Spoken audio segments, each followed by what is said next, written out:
No todos los niños crecen, algunos desaparecen, algunos se pierden, pero en 1892, en un frío pueblo de Extremadura, sepultado bajo la nieve y el silencio, un niño se negó a cambiar, sin altura, sin dientes, sin envejecer, solo la misma cara, de bebé tranquila. Año tras año, los médicos se marchaban en silencio, los sacerdotes se daban la vuelta porque nadie podía explicar por qué nunca se hacía mayor. Empezó con un grito que nunca cambió.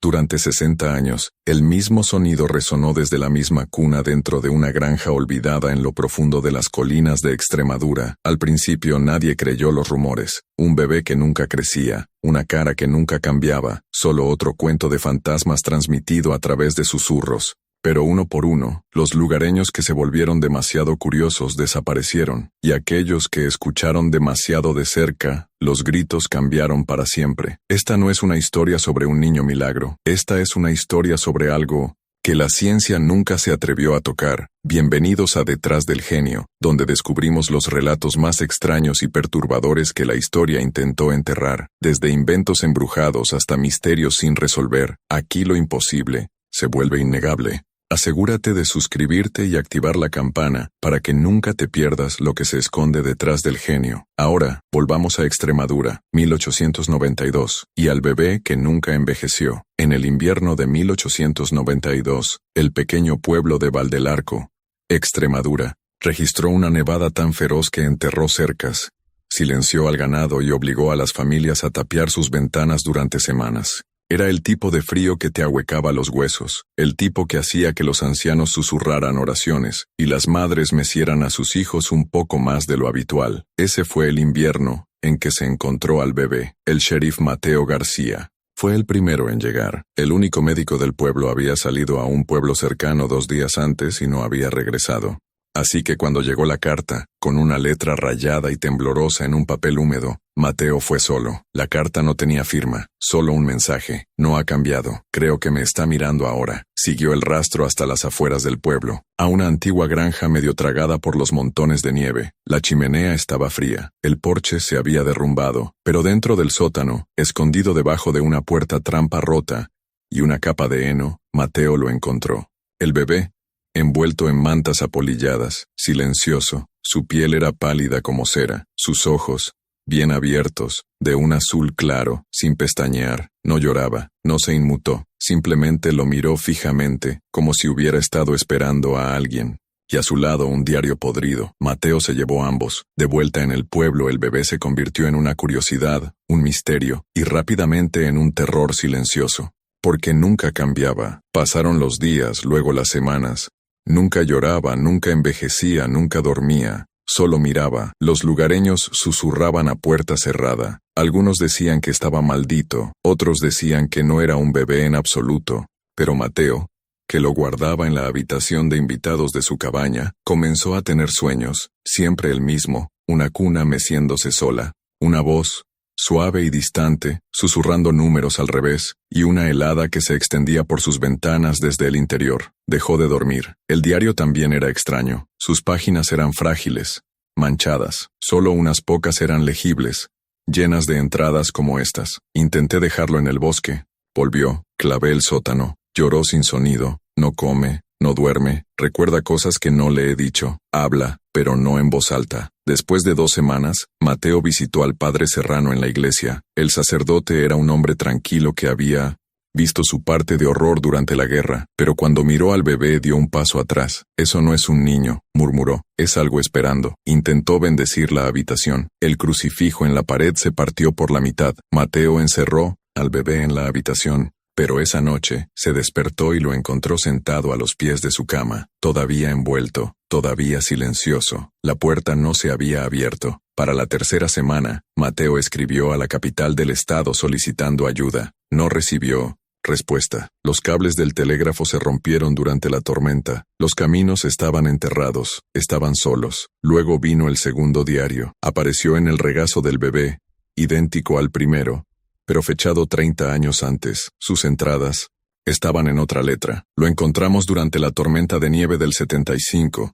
Mi hermana lo mantuvo vivo, o eso creíamos, pero ella dejó de envejecer. Se parece al bebé ahora. Ya no sé cuál de los dos es cuál. Fue entonces cuando Mateo comenzó a llevar sus propias notas. Escribía cada minuto, cada cambio, cada aliento, pero no había cambios. Un día cerró el diario y dijo en voz alta: «No eres real». El bebé parpadeó. Fue el primer movimiento que había visto. Gritó al sacerdote, a los vecinos, pero cuando llegaron, el bebé estaba exactamente como antes, tan quieto. Esa noche, el reloj de la torre del pueblo se detuvo a las 4:21 am. Cada perro en el pueblo aulló una vez, luego silencio. A la mañana siguiente, Mateo fue encontrado fuera de su casa, descalzo, con congelación, murmurando las mismas palabras. Una y otra vez, está aprendiendo, me está recordando ahora. Fue llevado a la enfermería de la iglesia, pero el bebé permaneció, y apareció un tercer diario. Vendrían más, y ni una sola página envejecería. Una semana después de que llevaran a Mateo a la enfermería, el bebé todavía no se había movido. Estaba sentado en la pequeña silla de madera donde lo había colocado por última vez, con los ojos bien abiertos, la cabeza ligeramente inclinada, como si estuviera escuchando. Nadie se atrevía a tocarlo. La gente del pueblo comenzó a cruzar la calle para evitar la casa de Mateo. Las cortinas permanecían cerradas.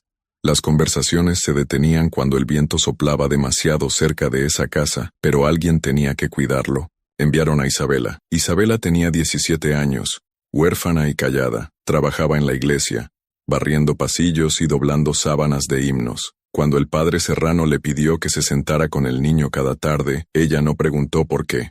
Simplemente asintió. La primera vez que entró en la cabaña casi se da la vuelta. El aire era denso y pesado como una tumba cerrada. En el momento en que entró en el cuarto del bebé, su aliento se empañó de forma antinatural. Sin embargo, la chimenea todavía brillaba. El bebé estaba sentado junto a la ventana, con los ojos fijos en los árboles. Isabela se sentó en la mecedora al otro lado de la habitación. «Hola», susurró. Parpadeó. No rápido, no lento, solo una vez. Ese parpadeo fue suficiente para congelarle los huesos. Pero se quedó porque algo en ella, un instinto profundamente enterrado, le decía que huir haría las cosas peor. Durante los primeros días solo observó, no se movió de nuevo, nunca habló, pero observaba, siempre a la puerta, a las sombras en las paredes. Al sexto día, notó algo diferente. Una fotografía había aparecido en el suelo debajo de la silla del bebé. Era vieja, en tono sepia, del tipo que dejaba manchas en los dedos. Mostraba a una mujer con un vestido largo de pie junto a una cuna. Su cara estaba borrosa, como si se hubiera manchado desde el interior de la foto. En la parte de atrás había un nombre escrito con letra apretada: Carmen López, 1853. A Isabela se le heló la sangre. Ese era el nombre de su madre. Ella nunca había visto una foto de ella. Su madre había muerto al dar a luz. Al menos eso decían los registros del pueblo. Isabela llevó la foto al padre Serrano. Sus manos temblaron al darle la vuelta. Niño, susurró, no está limitado por el tiempo. Esa noche, Isabela soñó con la cuna, solo que esta vez, ella estaba en ella, mirándose a sí misma. A la mañana siguiente, apareció otro diario, no en el regazo del bebé esta vez, sino en la cama de Isabela. Lo abrió lentamente. La letra era la suya. Abrió la última página. Estaba fechada una semana en el futuro.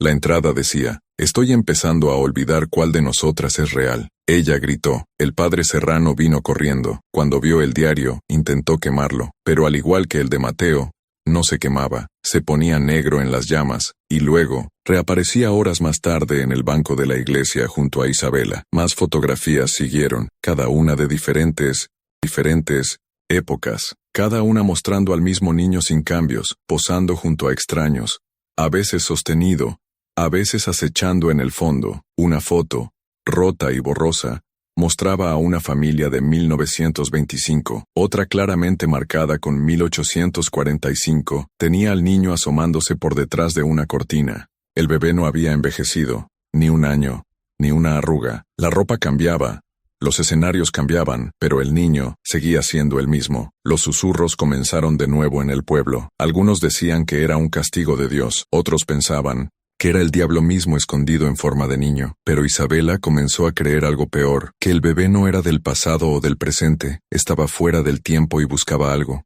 Una tarde, encontró su propio nombre escrito en la esquina de la ventana del cuarto del bebé, grabado en la escarcha. Ella no lo había escrito, tocó las letras, sus dedos se quemaron. Detrás de ella, la cuna crujió. Cuando se dio la vuelta, El bebé estaba de pie. Sus ojos eran ahora de un gris lechoso. Su boca se abrió.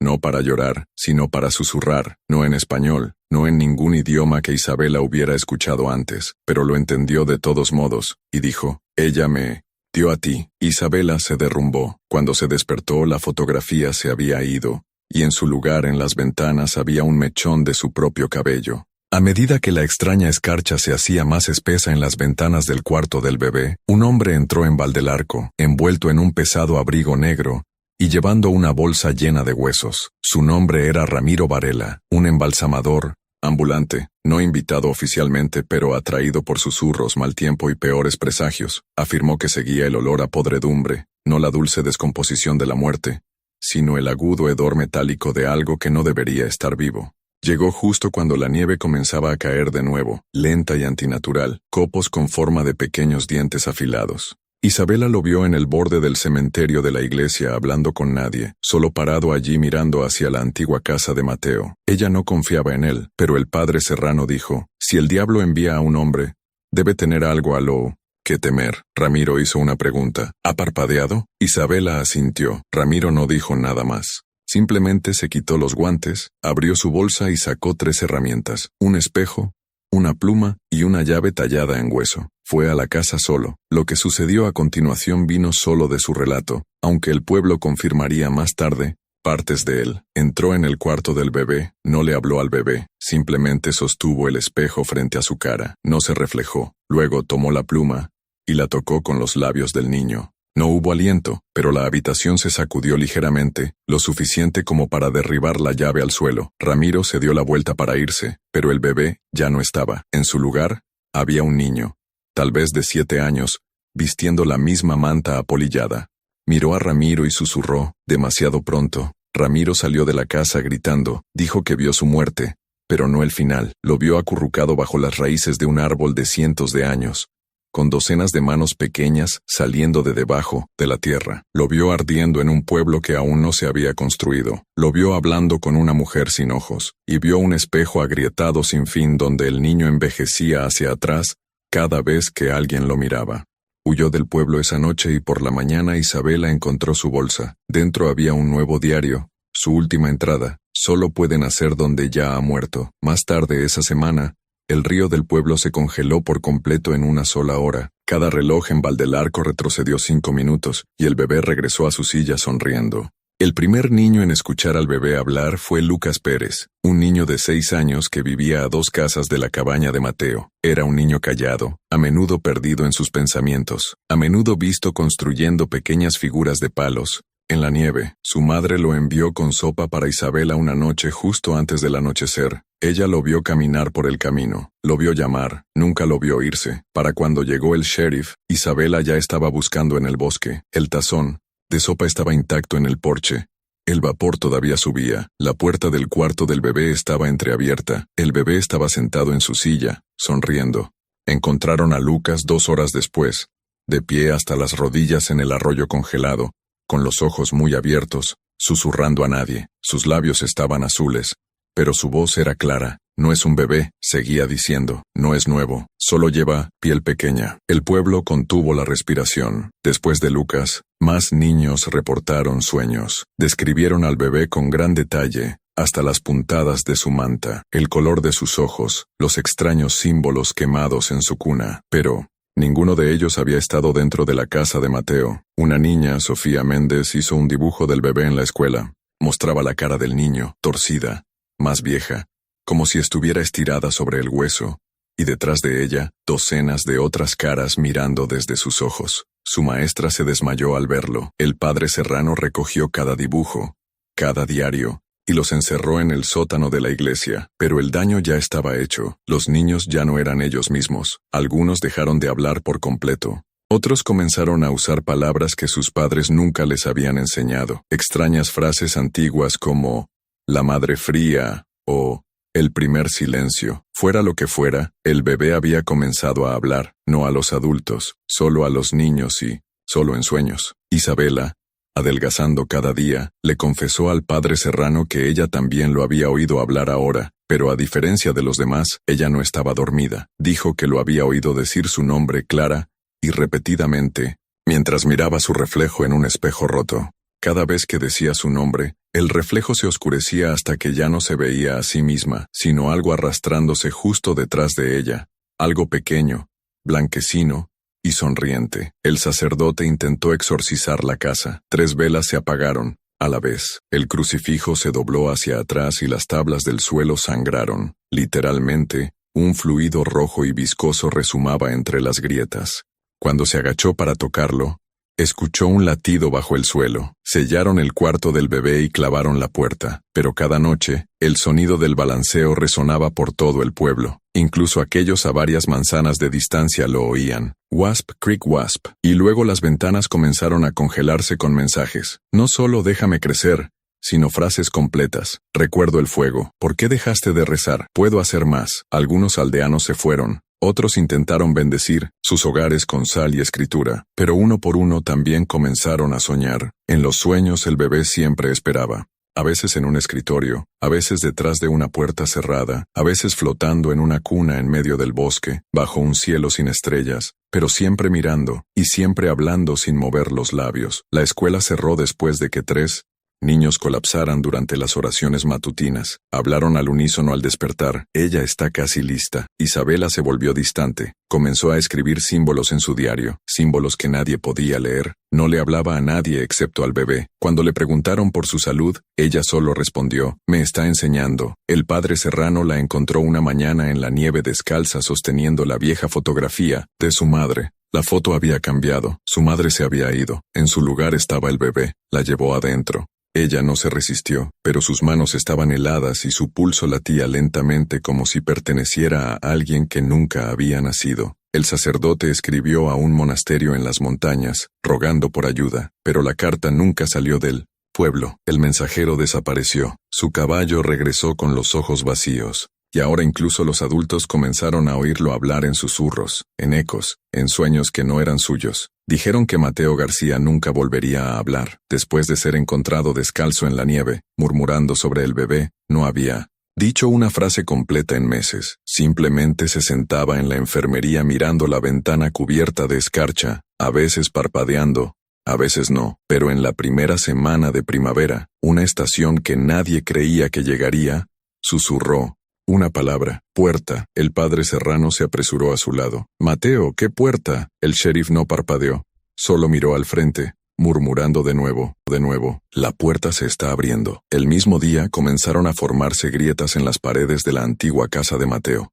No afuera, sino adentro, fracturas finas que se deslizaban a lo largo del papel tapiz como venas. Isabela las vio primero. La puerta del cuarto del bebé había sido clavada. Ahora los clavos ya no estaban. Ella no la abrió. No necesitaba hacerlo. La puerta se abrió sola. El bebé se había ido. En su lugar, había otra cosa. Una forma encorvada en las sombras, lo suficientemente alta como para rozar el marco de la puerta. Isabela retrocedió lentamente, pero la cosa no se movió. Luego la escuchó respirar, no el aliento de un bebé, algo más profundo, más pesado, como si la casa misma hubiera tomado un respiro. La cuna comenzó a mecerse de nuevo, solo que esta vez no había ningún niño en ella, y las paredes palpitaban como pulmones. Esa noche, Isabela regresó con el padre Serrano y 3 hombres del pueblo. Llevaban linternas, cruces y sal. Bajaron al sótano debajo del cuarto del bebé, donde Mateo había encontrado por primera vez al bebé hace meses. Pero ahora el espacio de arrastre había cambiado.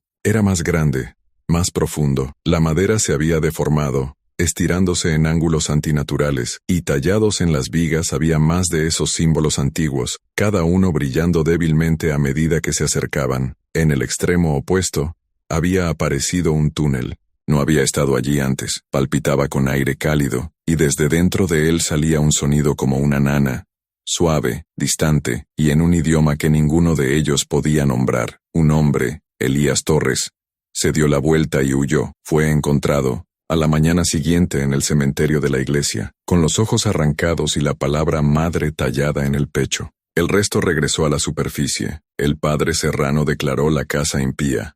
Le preguntó a Isabela, ¿sabes lo que quiere? Ella sacudió la cabeza, pero esa noche, en sus sueños, lo supo, quería salir. Los cambios llegaron rápido, demasiado rápido. Los marcos de las puertas se torcieron, las ventanas se negaron a abrirse. Cualquiera que entraba por mucho tiempo comenzaba a escuchar llantos, no de un bebé, sino de 1000 niños, todos llorando en armonía. Las fotografías en el pueblo comenzaron a cambiar. Viejos retratos familiares ahora mostraban al niño, no una vez, sino una y otra vez, sentado en regazos, escondido en rincones, flotando justo encima de las cabezas de los vivos. El padre Serrano seguía quemándolas, pero nuevas seguían apareciendo. Luego vino la escarcha, se extendió no de afuera hacia adentro, sino de adentro hacia afuera. El aire se volvió pesado, cada espejo se agrietó, cada Biblia se deformó, y en cada hogar el fuego se apagó. Isabela ya no dormía, mantenía su diario cerca. Cada noche se despertaba con nuevas palabras en su cabeza, no español, no latín, pero con un significado claro. Comenzó a escribirlas en sus paredes. No comía, no parpadeaba. Cuando el padre Serrano la confrontó, ella solo respondió: «Todavía no soy suya, pero estoy cerca». Reveló la verdad. El bebé había sido pasado de pueblo en pueblo, de madre a hija, pero ella no era solo la siguiente, era la última que podía llevarlo adelante. El niño nunca envejeció porque su cuerpo no estaba destinado a hacerlo. Estaba destinado a ser usado, como piel, como memoria. Llegó una última tormenta, no de nieve, sino de silencio. El pueblo se quedó en silencio. No había pájaros, no había pasos, solo quietud. Y luego llegó el sonido, un solo grito, no el llanto de un bebé, sino el de Isabela. Fue encontrada en el suelo del cuarto del bebé, acunando algo envuelto en blanco. Tenía sus ojos, pero no su cara. Detrás de ella, la vieja cuna ardía con fuego azul y tallado en la pared detrás de ellos. El primer aliento es tomado, el último sueño comienza. Pasaron los días, pero la gente del pueblo no entraba en la casa de Isabela, ni siquiera los más valientes. Algo en el aire a su alrededor había cambiado. Se sentía más pesado, más delgado, como entrar en el ojo de una tormenta que no había comenzado. Dentro, Isabela estaba perfectamente quieta en el cuarto del bebé. Ya no hablaba, ni con palabras, ni con su boca, pero la gente del pueblo la escuchaba de todos modos, en sueños, en la parte posterior de los espejos, en el zumbido dentro de sus oídos cuando se acercaban demasiado a la casa. El padre Serrano finalmente se atrevió a regresar. La escarcha ahora se había grabado profundamente en las ventanas, no como hielo aleatorio, sino en frases completas. Una línea se repetía en las 4 esquinas de la casa. El velo es más delgado donde el nombre es olvidado. Él no sabía lo que significaba, pero cuando entró en el cuarto del bebé lo vio. El espejo, una vez agrietado, ahora estaba entero, liso, brillante, reflejando no lo que estaba frente a él, sino lo que una vez había estado, lo que estaría de nuevo. Dentro del espejo había nombres grabados en espirales, nombres interminables, miles de ellos, y en el centro faltaba uno, Isabela. Él lo buscó, pero al hacerlo, el espejo palpitó. Detrás de él, Isabela finalmente habló: «No puedes recuperarlo». Luego sonrió. Esa noche, nadie en Valdelarco durmió sin soñar el mismo sueño. Un solo camino cubierto de ceniza, un cielo negro, una casa en el centro, brillando de un azul desde dentro, y el bebé, pero ya no era un bebé, era una figura, envuelta en tela flotando sobre el suelo, arrastrando una cuna detrás de ella. Desde dentro de la cuna salía un sonido que nadie podía describir, ni llanto, ni risa, algo entre los dos. En el sueño, todos caminaban hacia ella, todos ellos, padres, hijos, los muertos y los no nacidos, todos avanzando. A la mañana siguiente, 5 personas del pueblo se habían ido, desaparecidas. Sus botas todavía estaban al lado de sus camas, sus puertas delanteras estaban de par en par, sus almohadas permanecían calientes. La casa de Isabela palpitaba. El padre Serrano reunió a la gente restante en la capilla. Trajeron reliquias, familiares, viejas fotografías, registros de nacimiento, cualquier cosa que pudiera anclarlos al presente. Él creía que si la criatura se alimentaba de la memoria, entonces la memoria debía ser utilizada como arma. La capilla resonó con oraciones y llanto. Encendieron velas en un círculo. En el centro, colocaron lo único que no había cambiado, la insignia del sheriff Mateo García. Cuando Isabela entró sin ser invitada, las llamas se volvieron azules. Ella se veía más joven ahora, más joven que nunca, no como una mujer, no como una niña, como algo a punto de nacer. «Los recuerdo a todos», susurró, y ella también. Con un movimiento de su mano las velas se apagaron, la habitación se enfrió, cada fotografía en la iglesia se ennegreció. Lo único que permaneció claro fue la cuna, que de alguna manera había aparecido detrás del altar, y estaba vacía. Al día siguiente nevó en julio, pero no era nieve, era ceniza, y debajo de ella, el pueblo cambió. Los árboles se balanceaban en direcciones opuestas al viento, la gente hablaba y sus palabras resonaban antes de que sus bocas se movieran. El tiempo se estaba deshilachando. Aquellos que intentaron huir se encontraron de vuelta en su puerta. Un hombre envejeció 30 años en una hora. Un niño retrocedió a la infancia y desapareció. El padre Serrano, desesperado, entró en la cabaña de Mateo y regresó al espacio de arrastre debajo del cuarto del bebé. Se había ido. Ahora en su lugar se extendía un vasto pozo, palpitando con fuego azul y lleno del sonido de miles de nanas, cada una en un idioma diferente. Desde dentro de él se levantó el niño, y desde dentro del niño, una voz que no era suya. El soñador debe olvidar para que yo pueda recordar. Isabela regresó al cuarto del bebé una última vez. Se subió a la cuna. Nadie sabe quién lo vio o si fue solo una historia transmitida, pero dicen que la casa suspiró larga y fuerte, como una madre que suelta un aliento. Las ventanas se hicieron añicos. La escarcha se desvaneció, y cuando la gente del pueblo se atrevió a entrar de nuevo, no quedaba nada más que la cuna vacía. El espejo se había ido, los diarios estaban en blanco, y el nombre de Isabela había regresado a los registros. Nació en 1874, murió desconocido. Solo quedó una nota tallada en la pared del cuarto del bebé. El bebé nunca envejeció, porque nunca nació, solo fue recordado. Después de que la casa se derrumbó, y la niña desapareció en la niebla, el pueblo pareció dormir bajo un cielo gris y apagado, sin sol, sin luna, solo una neblina tenue y sin color que se posó sobre cada tejado y campana de iglesia. Los niños no lloraban, los perros no ladraban, era como si el sonido mismo se hubiera cansado. La gente del pueblo fingió que las cosas eran normales, reabrieron la escuela, encendieron velas. En la iglesia escribieron cartas que nunca tuvieron la intención de enviar, pero todos sabían que el bebé no se había ido, simplemente estaba esperando. Luego, en la primera helada de verano, la cuna blanca regresó, apareció en el centro de la plaza del pueblo. Nadie la vio ser colocada allí, y nadie la oyó venir. En un momento la plaza estaba vacía, al siguiente, estaba en medio de los adoquines, perfectamente limpia, tallada en madera blanca como el hueso, y meciéndose suavemente en el aire sin viento. Dentro no había ningún niño, solo un trozo de papel doblado. El sheriff Cárdenas, hace mucho tiempo roto en mente y fe, se acercó a ella con manos temblorosas, se inclinó, levantó la nota, y leyó en voz alta: «Ella me dejó, tú no». Esa noche, una música extraña llenó el aire, nanas bajas y disonantes que iban y venían como una señal de radio de muy lejos. La gente cerró sus puertas y cubrió sus ventanas, pero el sonido se filtraba de todos modos. No era fuerte, pero estaba dentro de todo. Relojes, cajones, tablas del suelo huecas, y con la música vinieron las caras, primero en charcos, luego en espejos, luego en sueños, el bebé todavía sonriendo, todavía con la misma alegría sin expresión, pero ahora siempre estaba flanqueado por otros, docenas de versiones de sí mismo, cada una ligeramente alterada, una más alta, otra más delgada, una con gafas, una sin ojos en absoluto. Ya no era un solo niño,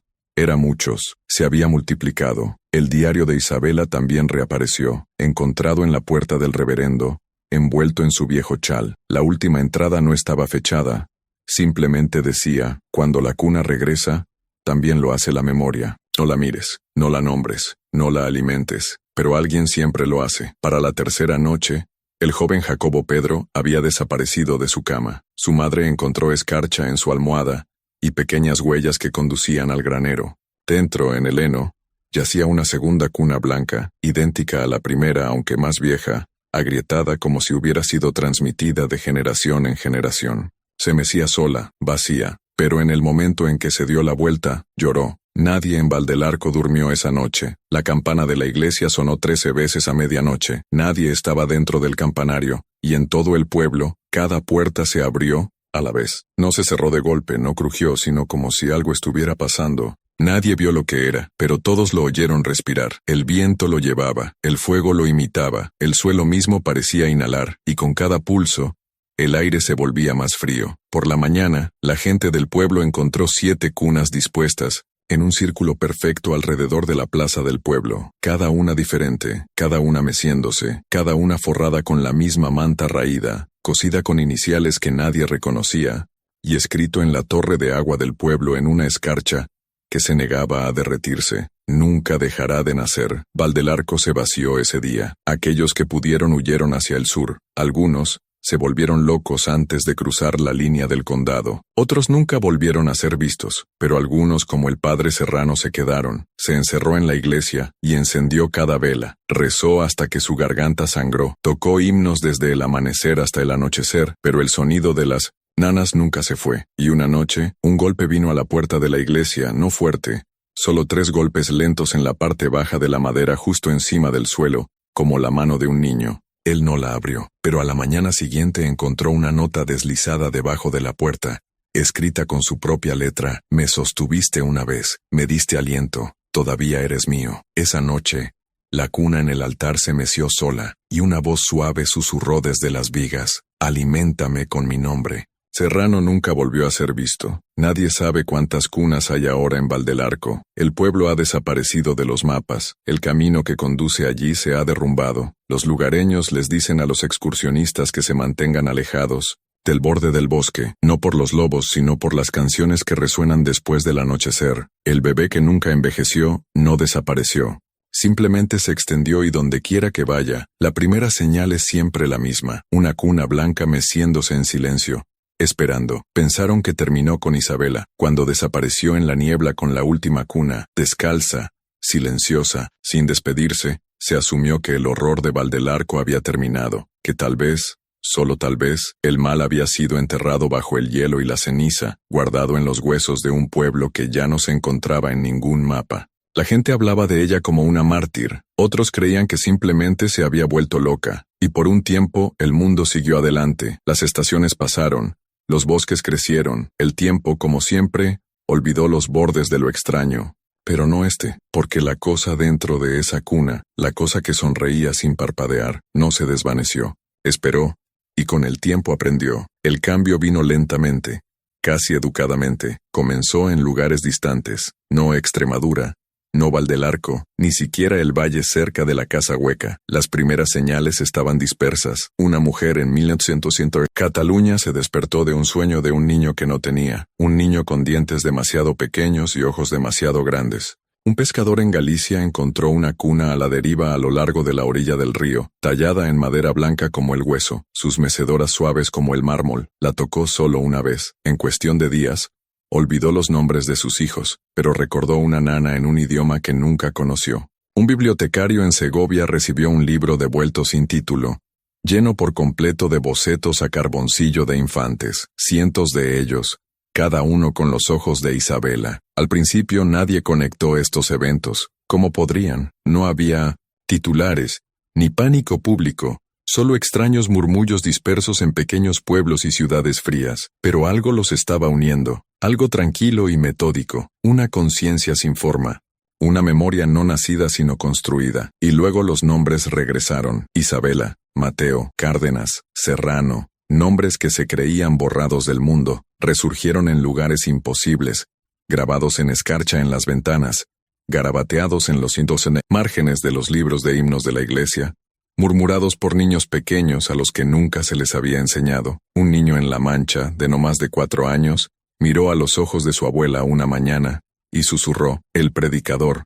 Quemó la oración equivocada. Cuando le preguntaron qué quería decir, dijo: «Pregúntale a Isabela». Ella nunca había oído hablar de Isabela. Sus padres juraron que nunca habían estado al oeste de Ibiza. Casi al mismo tiempo, las cunas comenzaron a aparecer, no en hogares, sino en campos vacíos, graneros abandonados y claros de bosque, siempre blancas, siempre meciéndose, siempre vacías. Se encontraron en laderas debajo de nubes de tormenta, en áticos abandonados, en edificios quemados donde nada más sobrevivió. Y cada cuna, no importa cuán aislada estuviera, estaba cálida al tacto. Algunos que se atrevieron a acercarse dijeron que oyeron un latido. Otros afirmaron que la madera suspiró cuando la tocaron, como si estuviera aliviada, como si estuviera esperando. En partes remotas de Extremadura, las partidas de búsqueda desaparecieron. No todas, solo aquellas que deambulaban demasiado lejos por viejos senderos marcados con extrañas runas. Sus radios se cortaban,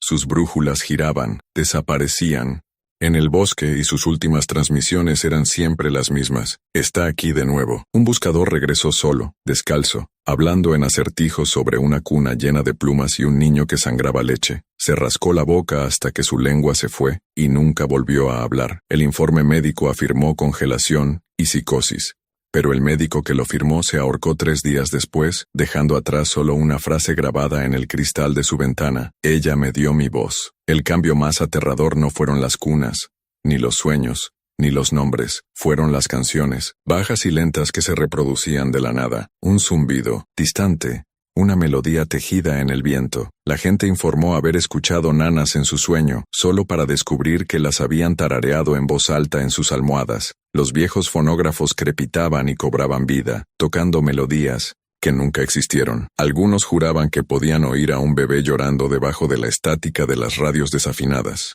Las canciones nunca tuvieron letra, solo emoción, una tristeza tan antigua que se sentía sagrada, una hambre envuelta en comodidad, un sonido que hacía que tu cuerpo se tensara, tus ojos lloraran, tus manos temblaran, como si estuvieras recordando una pesadilla que nunca habías tenido. Las nanas no querían ser escuchadas, querían ser compartidas, y cuanto más se extendían, más gente recordaba lo que nunca se suponía que debían saber. Recordaron al niño, no como una cara, sino como una presencia, una idea, un concepto con calidez. Ya no estaba confinado a un solo pueblo, había superado a Val del Arco.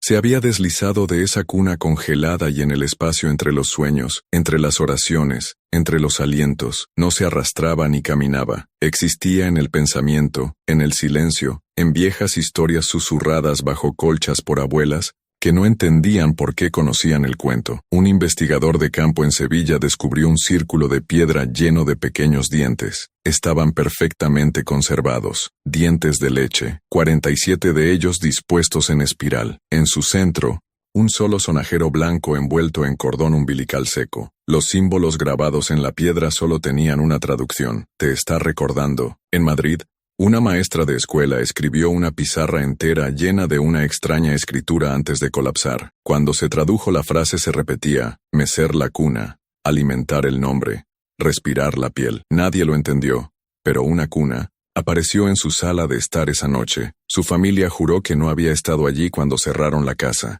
Una noche en Bilbao, un monitor de bebé captó una señal que ningún otro dispositivo reconocía, una respiración lenta y rítmica, luego el sonido de la voz de un niño preguntando: ¿recuerdas cuando nací? La pareja no tenía hijos. Se mudaron al día siguiente, pero la cuna permaneció, nunca acumuló polvo. Para entonces las iglesias habían comenzado a cambiar sus himnos, se eliminaron versos antiguos, los coros silenciaron ciertas notas. Un obispo en Valencia comenzó a predicar sobre el Dios no nacido, afirmando que se había quedado atrás, envuelto en el olvido. Fue despedido, sus sermones fueron quemados, pero su congregación juró que la iglesia nunca se sintió vacía, de nuevo. De hecho se sentía observada. La niebla que una vez consumió a Val del Arco se extendió más cada año. No una niebla real, sino el velo del olvido, el tipo de escarcha espiritual que hacía que los lugares se quedaran quietos. Aldeas enteras fueron consumidas, casas tapiadas, cuartos de bebés sellados. Las familias dejaron de nombrar a los niños con los nombres antiguos, y aquellos que lo hicieron, bueno, esos niños también envejecieron de forma extraña, demasiado rápido, o no del todo, y siempre sonreían demasiado pronto, demasiado perfectamente, como si ya supieran algo. Y luego, vino la señal final, una cuna en la Plaza del Sol. Solo una vez, solo durante 13 segundos. 5 personas la vieron, 3 desaparecieron esa semana, los otros 2 fueron internados. Cuando se les preguntó qué vieron, uno solo susurró: la sonrisa no parpadea. El otro gritó: no le cantes, se despierta cuando escucha la vieja canción. El mundo intentó ignorar las señales, los gobiernos las desestimaron, los científicos las llamaron psicosis masiva, pero a la sombra de los pueblos olvidados, debajo de las campanas de la iglesia agrietadas y las puertas selladas del ático, la cosa que una vez fue acunada se había convertido en otra cosa. Ya no era solo un niño, era una memoria con forma, un pensamiento demasiado pesado para que la mente humana lo llevara, un sueño que no terminaba, una cosa que solo podía describirse en susurros y escalofríos. No pertenecía a este mundo, pero ahora lo vestía como piel, y había aprendido a nacer, no de vientres sino de la memoria. Si recordabas el nombre, lo invitabas. Si soñabas con la nana, te volvías parte de ella. Si veías la cuna, ya era demasiado tarde. El diario final de Isabela resurgió en un baúl cerrado enterrado en el jardín de un monasterio a 600 metros de Extremadura. Sus últimas palabras escritas eran claras, desesperadas, grabadas con sangre. Ya no necesita una madre, solo necesita una historia, porque las historias duran más que la carne, y este niño, esta memoria, nunca dejaría de ser contada, no por elección, sino por necesidad, por aquellos que la vieron, por aquellos que la tararearon, por aquellos que se atrevieron a preguntar ¿quién mece la cuna? Ahora, y si estás escuchando esto, si has visto hasta el final, ya sabes la respuesta. Así que, si alguna vez ves una cuna blanca donde no debería haber una, si escuchas una nana que no pertenece a tu infancia, y si sientes que algo o alguien te está esperando en el silencio, no has perdido la cabeza. Solo has sido recordado. Esta fue la historia del bebé que nunca envejeció, pero, ¿y si te dijera que no fue una historia en absoluto? Si esto te dejó un escalofrío en la columna vertebral, o una pregunta en tu corazón, entonces presiona ese botón de suscribirse, porque detrás del genio no se trata solo de ciencia, se trata de los secretos que se niega a tocar. Me gusta, comparte y comenta si alguna vez soñaste algo que no debías. Y si crees que este cuento fue aterrador, no has visto lo que viene a continuación porque apenas estamos comenzando a contar las historias que nunca murieron. Hasta la próxima, mantente curioso, mantente cauteloso, y hagas lo que hagas, no recojas la cuna.